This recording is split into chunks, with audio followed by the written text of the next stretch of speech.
Do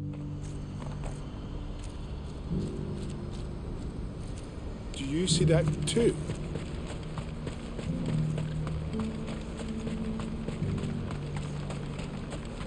Papa? What is it? Oh, please, just make it stop. I'm scared. It's all right.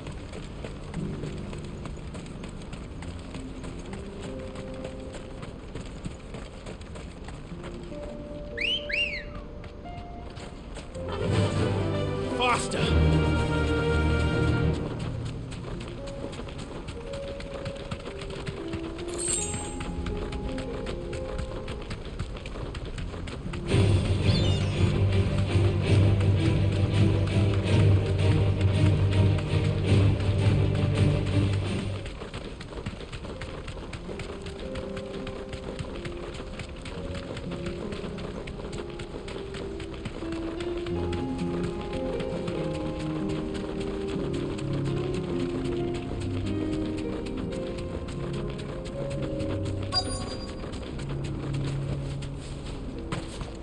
Can't be Rutherford, can it?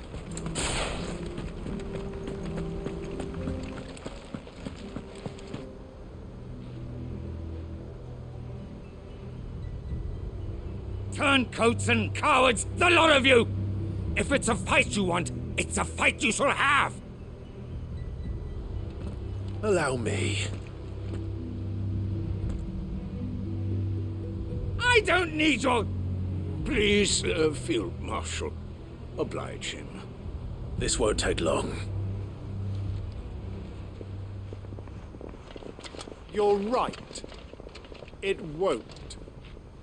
Men, finish him.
A little longer than I'd have liked.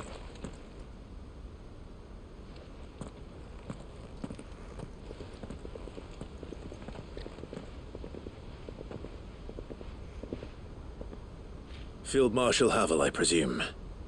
Are either of you injured? No, my lord. You arrived just as our escort turned on us. Fucking traitors. I'd heard reports of soldiers in the outlying regions abandoning the oaths they swore. But I hadn't thought the corruption had reached so close to the heart of the Republic. It's a fucking disgrace. Your interfering old bastard of an uncle tried to warn me, of course. My lord Marquis. Or is Sid the Outlaw more to your liking? Call me what you want. It doesn't change who I am, or the urgency of the message I bring.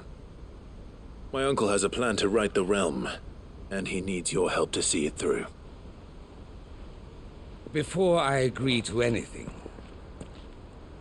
I'd have you answer one question. What do you stand to gain from all this? I won't deny that I might benefit from further chaos. But I seek a new beginning for all of us. And while the choices I've made may not always have been the right ones, I know I made them for the right reasons. For so long, so many of us have been told how we could live, how we could die, when it should have been our decision all along. Now we have a chance to put things right. But in order to take it, we must stand together, even if it be beside those with whom we don't see eye to eye.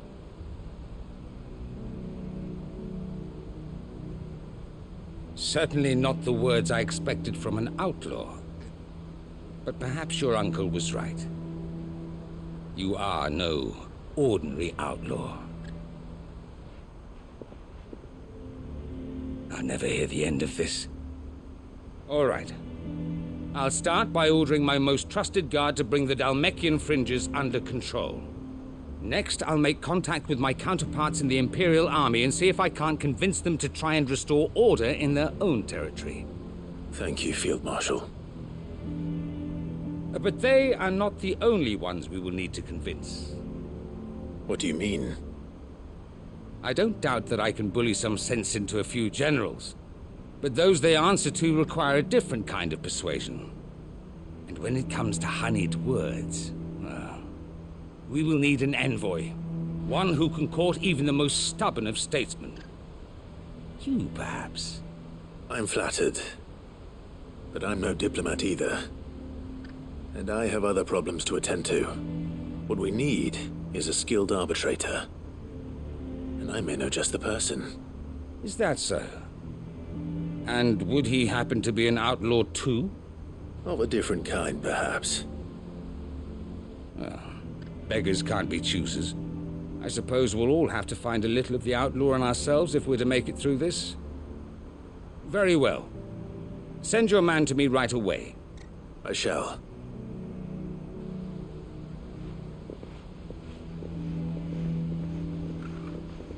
My Lord Marquis,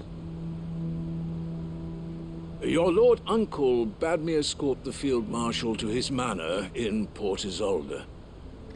And I will see that my associate joins you there. Very good, my lord.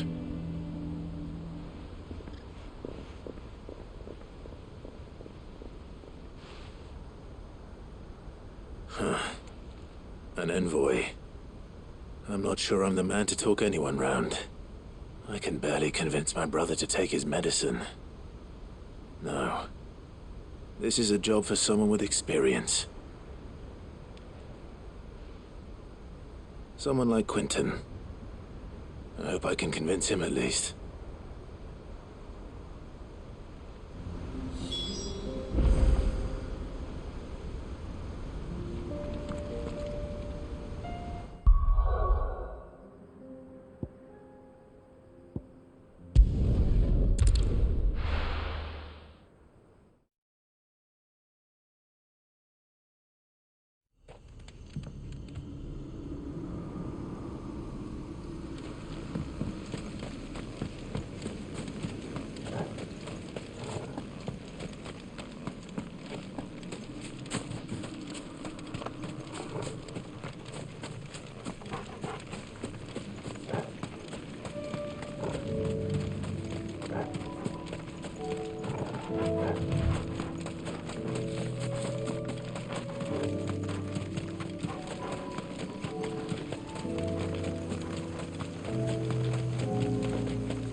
Quentin, I have a proposal for you.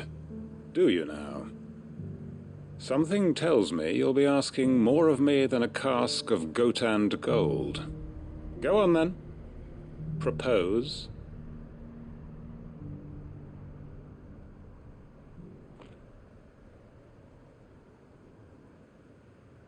You'd have me convince the chiefs and chamberlains of the realm that they should simply swallow their pride and do the one thing that has proved impossible for thousands of years. Was there anything else? Perhaps I can fetch you a meat pie as well. I know it's a lot to ask, but I can think of none better suited to the role. And you'd have me give up what little I have left to do it. I told you, Clive. The people of Lostwing are my family, and I cannot abandon them. You'll have to find someone else. I'm sorry to hear that. So am I. And why might that be? What he's asking. How's it any different to what you've done so far? They want you to speak for those who can't speak for themselves. That's what you do best. If it's the vineyard you're worried about, we'll see that the grapes are picked and the tons filled. You know we will. It's not that. Then what is it? You said yourself we're family. Don't you trust us? You know that's not what I'm... Then what are you saying? That only we are worth saving? Why turn your back on everyone else? You convinced us we could build new lives for ourselves, and if you can do that, who's to say you couldn't convince the entire realm? A stirring argument. I fear that any rejoinder I make might fall somewhat flat by comparison. So you'll join us? Where do you need me? Field Marshal Havel will want to speak with you in person. He's currently in Port Isolde. I can arrange for a party of Cursebreakers to accompany you there. That would be very much appreciated. I hear the roads are far from safe these days. Hopefully not for long. My uncle will want to know that his plan is taking shape. Any statesmen we speak with are liable to resist our entreaties if they feel that what little power remains to them is at stake. They must be dealt with skillfully. I shall not repeat the errors of my past.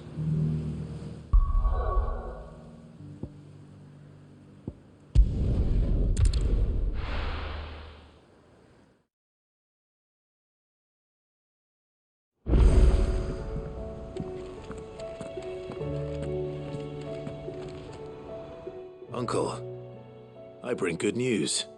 The Field Marshal has agreed to your plan. Ha! Of course he has. I didn't doubt you for a moment, dear boy. Rutherford is accompanying him back to your manor in Port Isolde as we speak. They will await your return there. As will one other. One other? Who, exactly? Lord Havel was concerned that even if he could get the realm's armies to agree to an accord, he might not be as successful in convincing those with political power. He asked if I might have a solution, and I suggested a certain Imperial Lord Magistrate turned Liberator. One of your co-conspirators?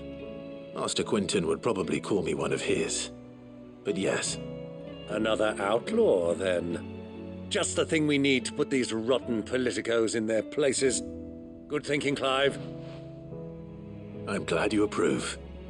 The more the merrier, eh? Uncle, assuming Havel and Quinton can solve our problem with the armies, you still haven't mentioned how we might manage the grain shortages. Oh, don't you worry, my boy. The 7 high houses will be seeing to that. They have all agreed to make the most generous of donations. Oh, of course, it did take a little persuasion, but luckily I had some unexpected help. From who? Why, you, my boy. Rumor has it that you rescued the Lady Ariane's head steward Rockford from a horde of bloodthirsty bandits. It was more of a handful. Well, the old battle-axe was so pleased. She had a shipload of talents delivered to my private docks by the next new moon. And when the other houses saw the parsimonious old crone's purse strings finally loosen, they as good as tripped over themselves in the rush to follow suit. I'm happy to hear it. Now, I must be getting back to the manor. Join us there at your earliest convenience, would you? Of course, Uncle.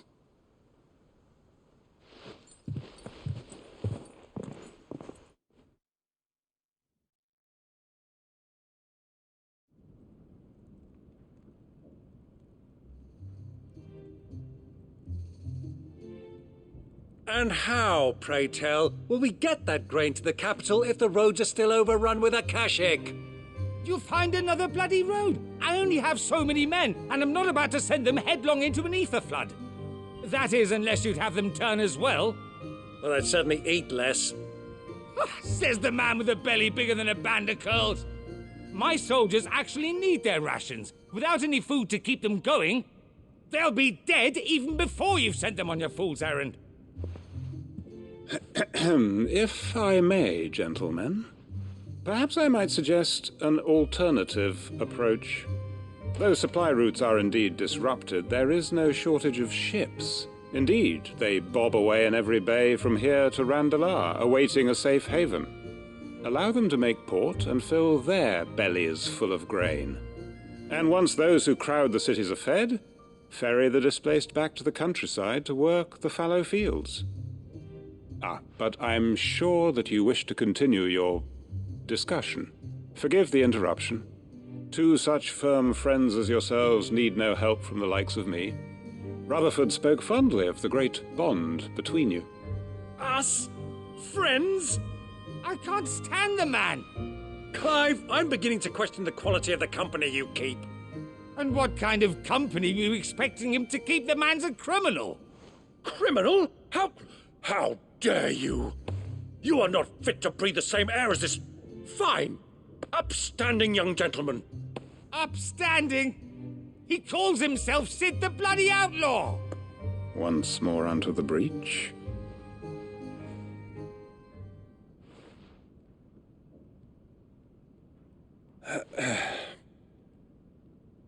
Shall we begin again? What we seek here is not to create a new nation, nor to claim the thrones of those that already exist. We wish simply to bring stability to the realm that mankind might weather the current storm. And to do that, we must convince those in power, the generals, the statesmen, the nobles, that our cause is just. There will be disagreements, yes, and I imagine some resistance, much resistance. But we cannot let that deter us. If we show them the path, show them that we walk it ourselves, then I am confident they will follow. The fate of the world lies in my nephew's hands, but the well-being of her people lies in ours. And we must not squander the chance that Clive has given us. Uncle Byron, Now, with that settled, let's move on to the signing of the Accord. For what great moment in history hasn't been accompanied by a little ceremony?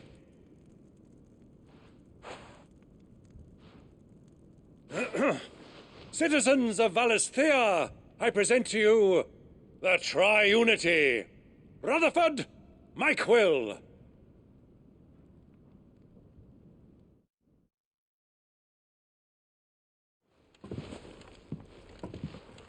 Well, my boy, the stage is set. that it is. This is the role you were born for. Now I ask only that you trust in the talents of your supporting cast. We shall play our parts to the best of our abilities, that you might have the opportunity to shine. The realm needs its Sir Crandall, and there is no better Crandall than you, Clive. I want you to keep this signed accord as proof of our faith in you. I will. Thank you, Uncle.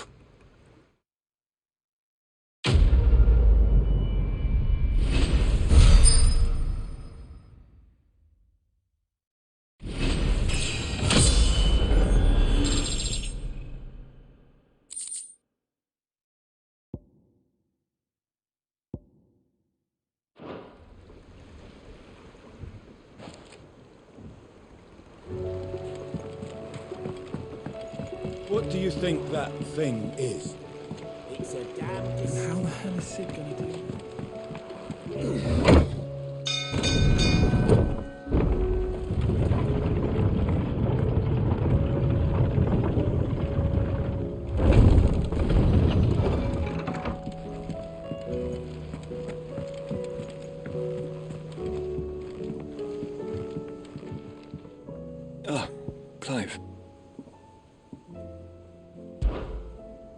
Joshua, what's wrong? And don't say nothing. It's... nothing. I've received word from Cyril.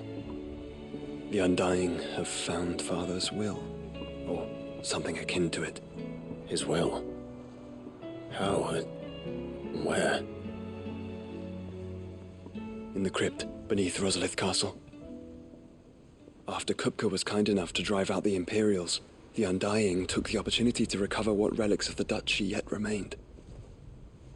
And in the process of doing so, they found a letter from Father. I'm surprised anything survived down there. Cyril asked that I join him in Tabor at my convenience.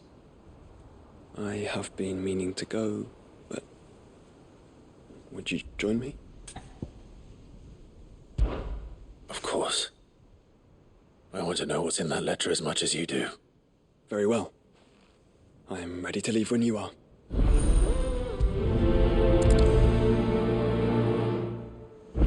Back to Tabor, then. Not to be reunited with Yote this time, but with Father.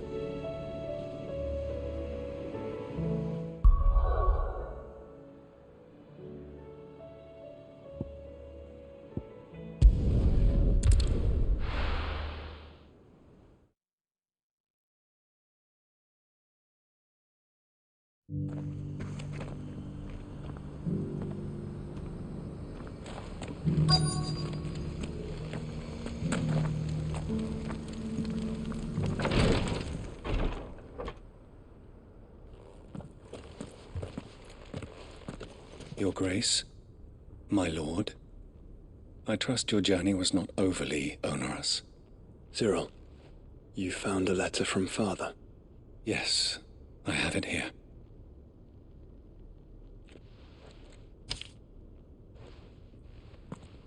If you would do us the honor, my lord.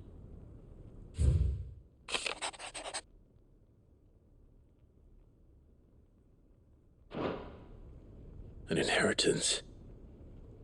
It would seem the late Archduke penned this missive shortly before his passing. The day before we left for Phoenix Gate. What are these plans he spoke of? His plans for the Duchy, Your Grace. Your father entrusted them to my predecessor, the former bearer of the Burning Quill, who entrusted them in turn to me. The complete emancipation of bearers is their stated aim. But your father's dream did not end there. His Grace also spoke of building hospices to care for those stricken by the curse, and the founding of a new university to further the development of non-magical technologies. With the blight spreading ever more widely across the twins, Archduke Elwyn saw this as the only means of securing Rosaria's survival. He wished to see men and bearers treated as equals. To see centuries of common wisdom overturned. Small wonder he did not think it achievable within his lifetime. But he thought it achievable nonetheless. Had he not, he would never have written this message. Nor would he have entrusted his vision to his most faithful aides, those who would have stood with you, shielded you from the machinations of the less benevolent personages at court. It's a pity only they are still with us. 'Tis true that those most loyal to your father were the first to suffer the Duchess's wrath. But one at least remains, and she has come bearing gifts. What do you mean? Mayhap it is better that she explain, my lord. After all, the duties entrusted to me by my predecessor extended only to recovering His Grace's will and arranging a meeting with the one who might execute it, or a part of it at least. And where is this woman? She awaits you in the archive, Your Grace. Thank you, Cyril. Shall we then?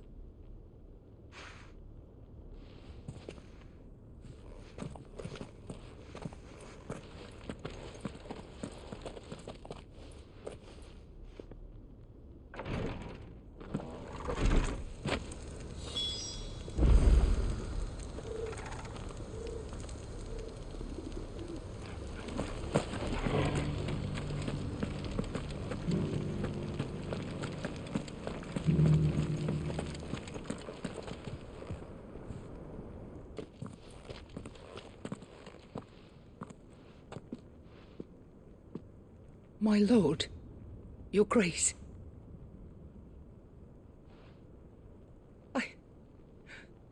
I hardly recognize you. I am Goditha, retainer of House Rosfield, loyal servant to the Phoenix and his shields. Your father, the Archduke Elwyn, entrusted me with the delivery of a gift.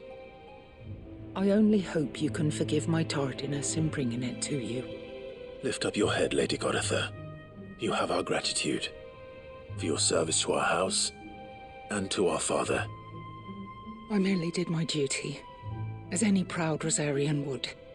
My lady, perhaps you could explain a little more? What exactly is the gift you bring?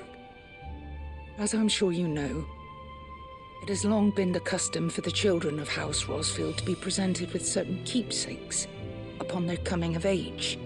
Indeed it has. Our father often spoke of the day when our turn would come.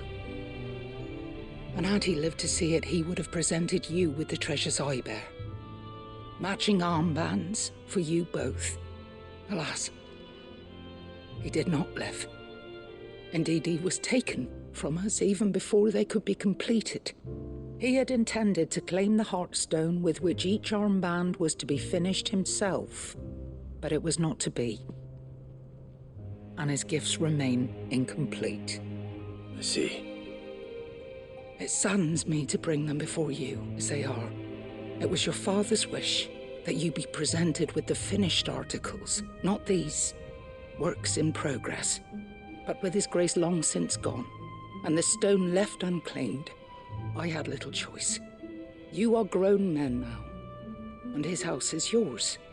And while I would not presume to insist upon your claiming the Heartstone in his stead, I know that nothing would have pleased him more than for you to do so. Thank you, Lady Goditha. What say you, Clive? What else? Of course, my lady. May our father's will be done. Oh, I am much obliged. Do you know where we might find this Heartstone, my lady? I do. Though it may be a matter of a good deal more than simply happening upon it. It is found in the bellies of elder griffins, you see. We do at least know where to find one. A certain specimen has made its nest in Titan's Wake, not far from here. A certain specimen? You are most perceptive, Your Grace. In answer to your unspoken question, yes. In fact, this is the very same beast your father meant to slay. I have been tracking its movements since you were but a boy. Were you to slay it in his stead, as men of House Rosfield, it would surely make your father proud. What say you, Joshua? What else?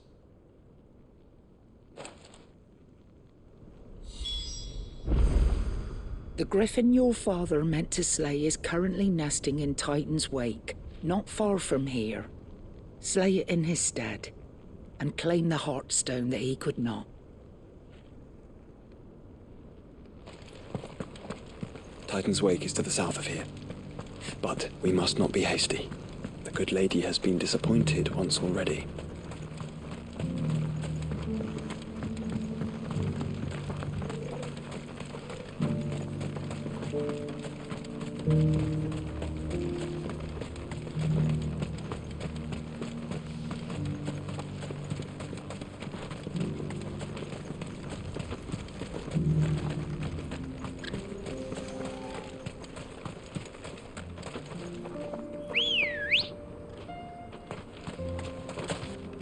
Good girl. Faster!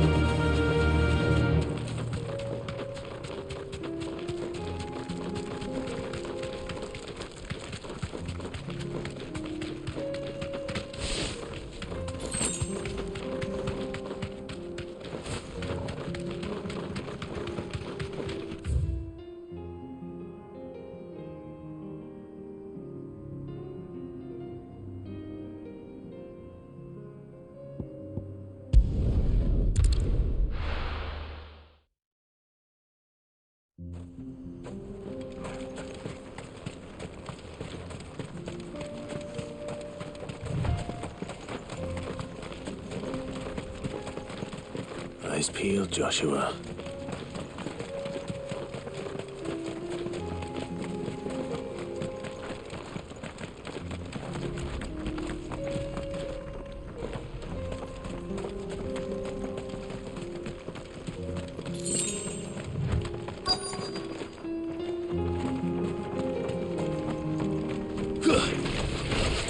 There it is.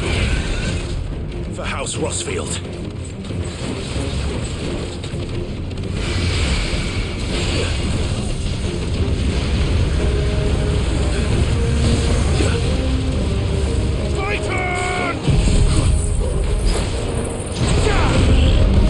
Too slow.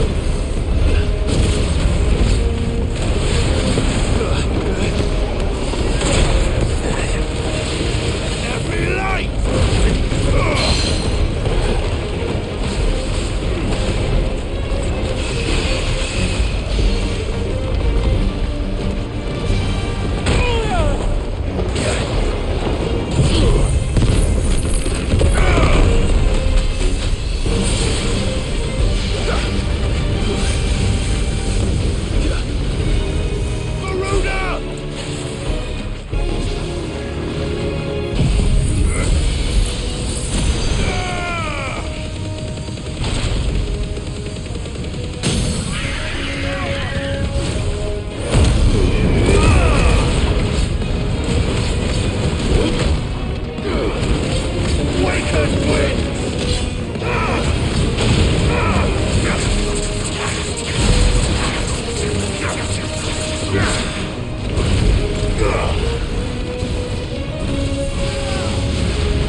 Is this the Heartstone? I expect Lady Goditha will know.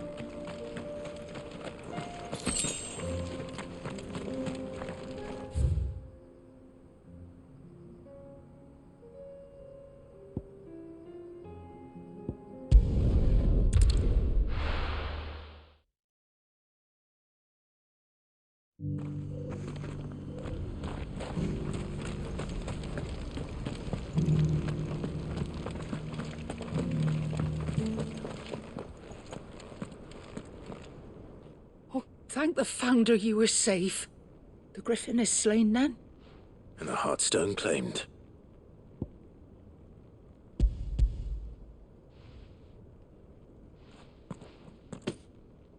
Yes. This radiant luster, like frozen flame, it is just as your father described it. Thank you, my lord. Your Grace. Your father would be so proud. Lady Goditha, the lapidary is ready. Thank you, Cyril. I will be with him shortly. If you would excuse me, I shall have the stone cut and set forthwith.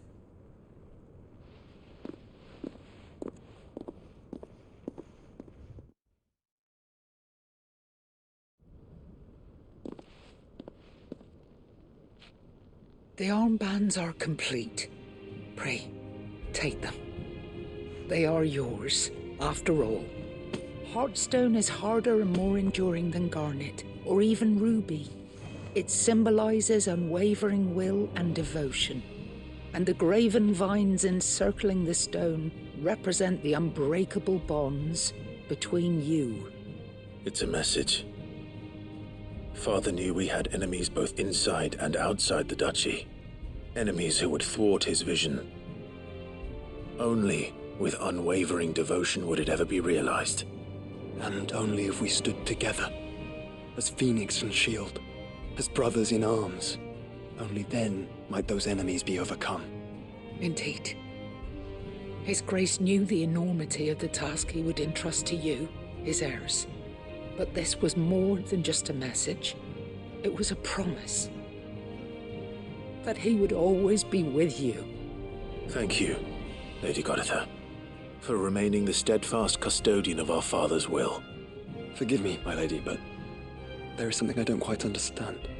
The Undying told me that after Father died, Mother claimed all of the ducal treasures for her own. Even if the armbands were incomplete, she would surely not have overlooked them. So, how were you able to keep them from her? Because I was the keeper of the vault. Though I was but a lowly servant, your father spoke to me of his intentions for the bands, of the deep love he had for both of you, and his hopes for your future. In the days before the disaster at Phoenix Gate, I discovered that the Duchess had ordered her jewelry be sent away from the castle. It was then that I knew she meant to betray us. I tried to warn your father, but it was too late. When word of the fire reached Rosalith, I knew my time was short. So I took up the armbands and I fled into the night. And thank the Founder you did. Yet my duty to your father was incomplete. Not knowing what else to do, I followed the Griffin, thinking I might claim the Heartstone on its passing. And so my pursuit continued, until Lord Cyril appeared before me. He informed me that His Grace's will had been recovered, and that his sons were alive and well.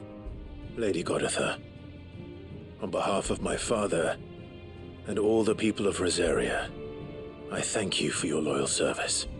As do I. Thank you, my lord. Your Grace, for coming back to us, for giving my service meaning.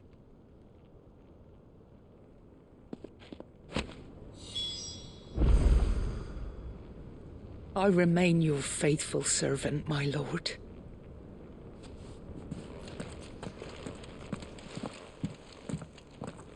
The bands suit you well. It must be gratifying to finally receive the inheritance that was denied you for so long. It is. And we thank you for the part you played, Cyril. If you would permit me to play my part a little longer, might I suggest that you make your way to your father's memorial atop Hawk's Cry Cliff? Let him see that you have received his blessing, and that his vision lives on in you. I suppose it would be churlish not to. What do you say, Clive? Shall we pay Father a visit? I think we should. I was hoping to be able to offer him my thanks before we left for Origin. Your father's helm is enshrined there. It has been since the day we recovered it from Phoenix Gate. I prithee claim it, for it too is a part of your inheritance, and I do not doubt that your father would prefer it in your hands than perched upon some lonely rock. Thank you, Cyril.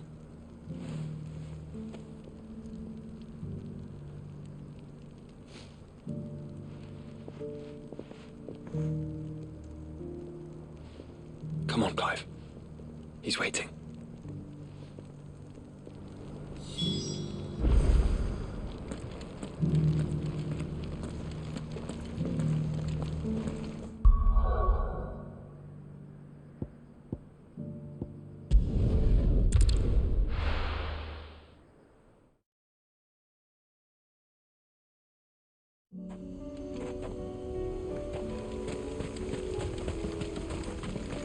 Unwavering will and an unbreakable bond.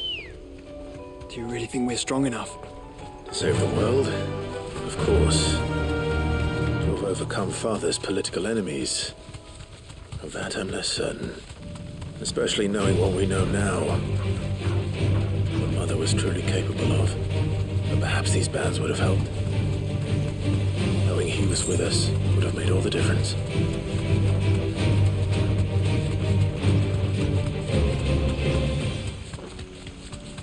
It's just back there.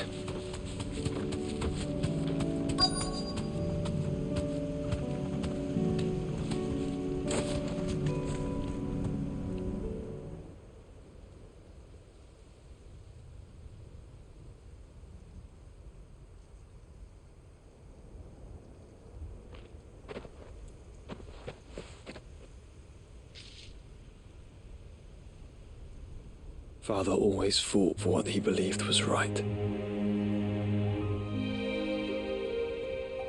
It wasn't until that night at Phoenix Gate that I realized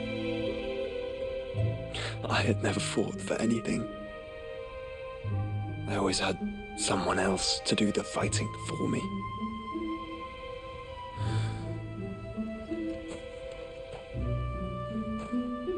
No matter how fate conspired against him, he never lost heart, never looked back, never stopped fighting. To me, he was the greatest of men. And I've been trying to live up to his ideals ever since.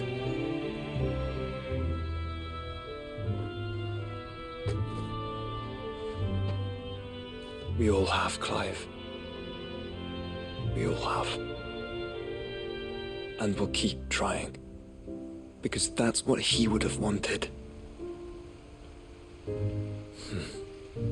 What he would have done himself. Even if it meant standing against the very gods in the heavens. I shall be borrowing this, Father, if I may.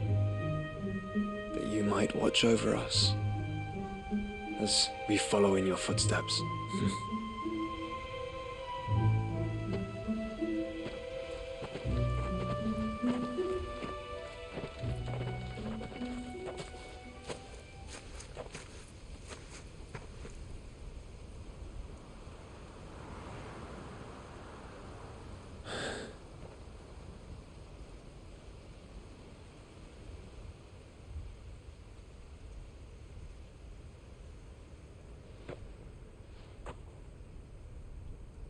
We won't lay you down.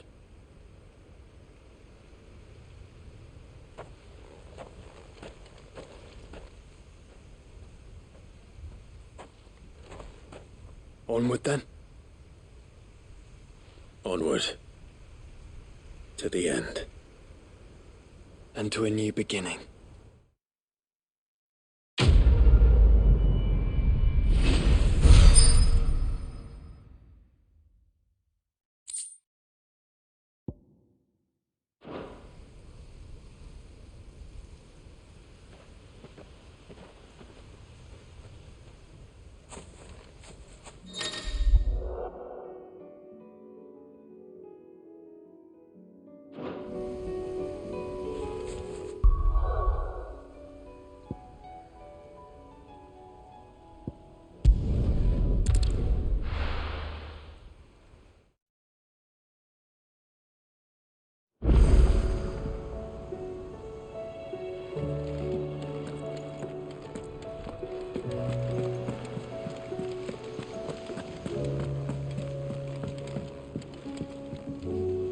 Sid, I was wondering if you could help me.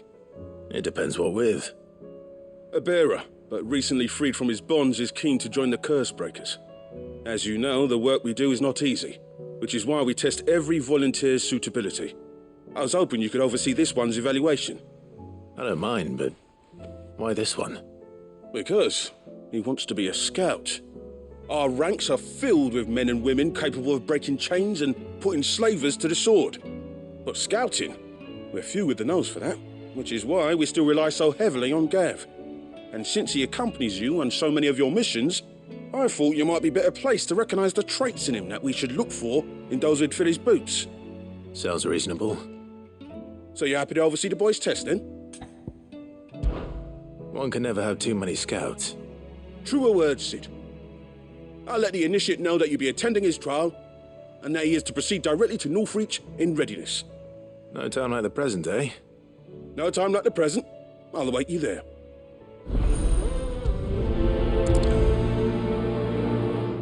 Northreach. I don't suppose they could have chosen somewhere closer.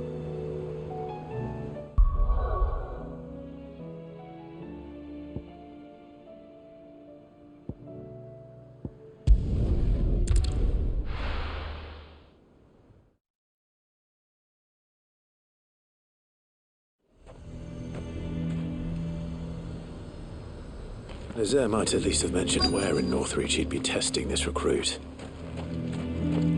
I'm nervous. Is it alright to be nervous? I don't care either way, so long as you do as I tell you. Well met, Sid. This is the initiate. Ember, present yourself. At your service, Master. Please, just Sid. There are no masters here. Your life is your own. Oh, of course. Thank you, Sid. The sergeant says you'll be evaluating me at my trial. To become a scout, yes. You are aware of the dangers inherent in that role. I am. But I swore I'd face them. Just like the man who saved my life. And who would that be? Gav. It was him who found me and freed me. No magic, no support, just one man and his nose. Came and sniffed me out. It taught me what one man can do if he puts his mind to it. And I've been training ever since, so that one day I can be someone's saviour, just like Gav was mine. I'm sure he'd be flattered. You clearly have good intentions, Ember. And it sounds like you're under no illusions. Stick to this path and you'll make a fine cursebreaker. So, what? Have I passed? You haven't even started yet. Now listen.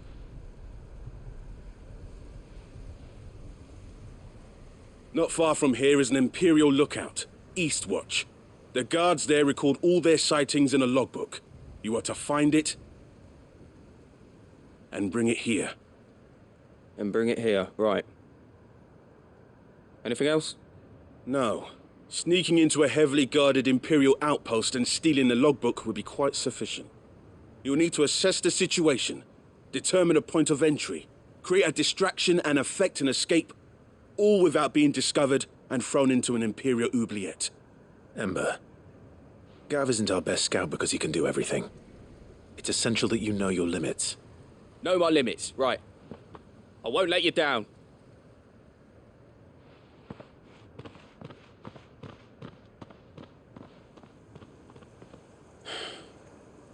It shouldn't be as dangerous as I made out. But keep a weather eye on him all the same, would you? On my way. All right, Ember. Impress me. Even now, the capital has moved. The Empire keeps the watchtowers overlooking royal meadows and the Sea of Grace manned. But only by a skeleton crew. It's a trial, not a death sentence.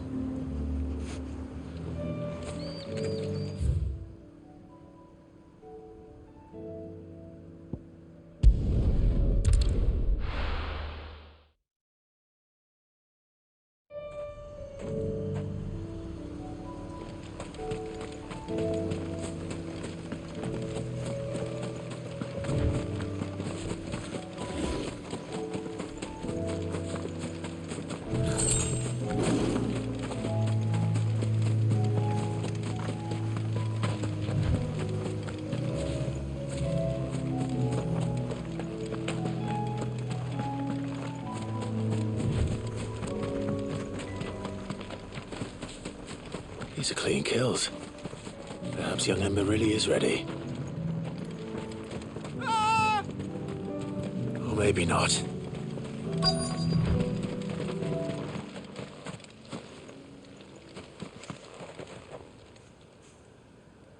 Damn it. Ember, draw your sword! I can't! Then run!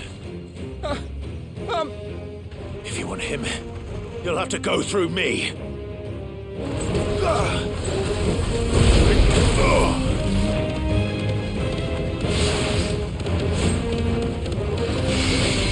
Nice try.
Farewell.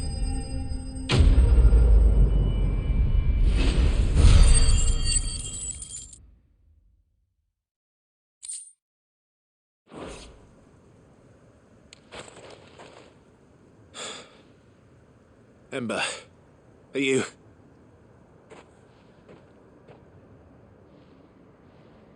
gone? Of course. Scouts really are a rare breed. Back to Northreach it is then.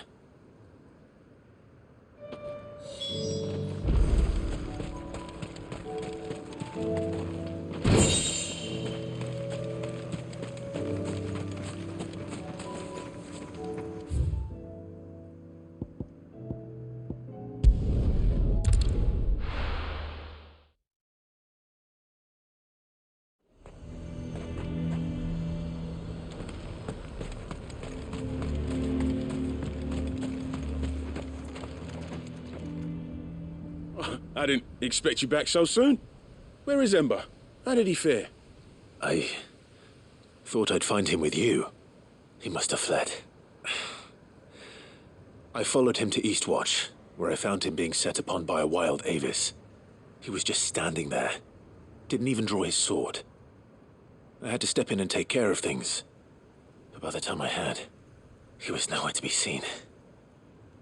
I assumed he'd set off in your direction, but apparently not. I'm sorry, Sid.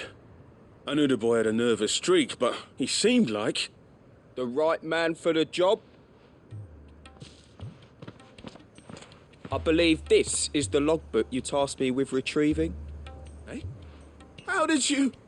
Don't you tell me you breached the tower while Sid was busy saving your skin. What? Wasn't that what you asked me to do? To bring the thing back without getting caught? He has you there, Nazaire. And he did it all on his own. But Sid, he did what he thought was best.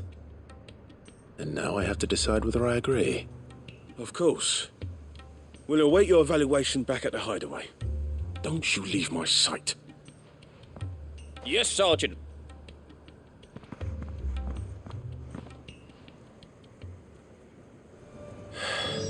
This won't be an easy decision.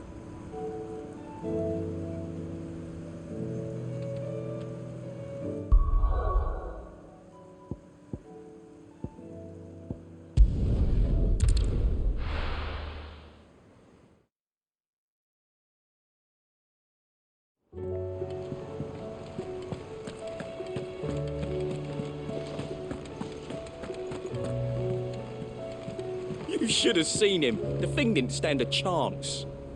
Yeah, neither did you, I hear. Welcome back, Sid. Welcome back, Sid. Yes. Welcome back. Trip wasn't too much of a pain in the arse, I hope. Truth be told, it was me who suggested roping you in to help with the trial. But from what I hear, things didn't go quite as planned. No, they most certainly did not. Ember lost his nerve in the face of a beast of prey, but he didn't lose heart. He pressed on, and he achieved his aim. And is that not what we ask of our scouts? Indeed it is. Thank you for your honest appraisal, Sid. The fact remains, however, that Ember will not always have a battle-hardened warrior on hand to pluck him from the jaws of peril. All I have gleaned from this trial is that without someone watching his back, Ember is little more than a liability. Wait, Sergeant. Ember still has much to learn, it's true. And this time he was found wanting. But I'd say he's due a second chance, nonetheless. After all, he did do as you asked. With a bit of hard work, any hand can be made to hold a blade, and any mind can conquer its fears. But a scout's nose is different. You've either got one, or you ain't. And by sniffing out that log, young Ember here has shown he has a conk and a half. Wouldn't do to waste it now, would it? Fine. One more chance. I'll do whatever you ask. I'll spend my days and nights in the pit if I have to. I'll show you. Just you wait. Daft as a brush, that one. But his heart's in the right place. Just like someone else we know. And if you ask me, we've been leaning on him for far too long. That time the Cursebreakers took some of the weight off his shoulders, I reckon. It couldn't hurt. Just don't tell Gav I said so, will you? I won't have him thinking he's been hard done by. Next thing you know, he'll be asking for a day off. Chance would be a fine thing. Back to work. Forgive me, Sid. This did not play out as I expected. Things really do these days. But that's why we need men like Ember more than ever. Men who can make the best out of a bad situation. Remember that. I will, Sid. Thank you.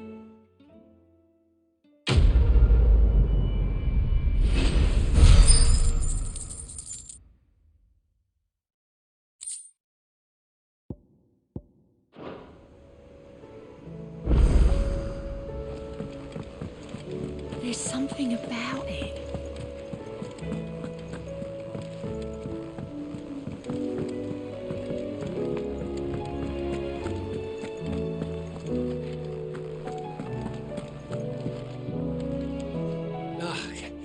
You alright? Something troubling you? No more than usual. It's just... Eda's baby will be coming soon, and I wanted to make something for it. I'm sure she'd like that. Back in the north, families would always make gifts when a bairn was on the way. Yeah, let the little tykes know they were welcome in their new homes, like. So, what's the problem? Well, the problem is that Eda's due any day now, and I don't know if I'll be ready in time. Is there anything I can do to help? You know, there just might be. All right then. What exactly are we making? A good luck charm. But not just any good luck charm. Not just any. No. One made from the feather of a silver chocobo. There's naught lucky in all the realm, or so we used to say back home anyway. Thing is, they're hard to come by. Had Otto and Karen check with their suppliers, but nothing. I'd try and track one down myself, only... Only the big day is fast approaching. And that's all you need, a feather. That or the bird whose horse it's attached to, aye. I was gonna start by asking around with travelling traders plying the northern borders. Well, there's no shortage of those passing through Martha's. I think I might make that my first port of call. I'll let you know if I find anything. You're a good friend, Clive. I won't forget this.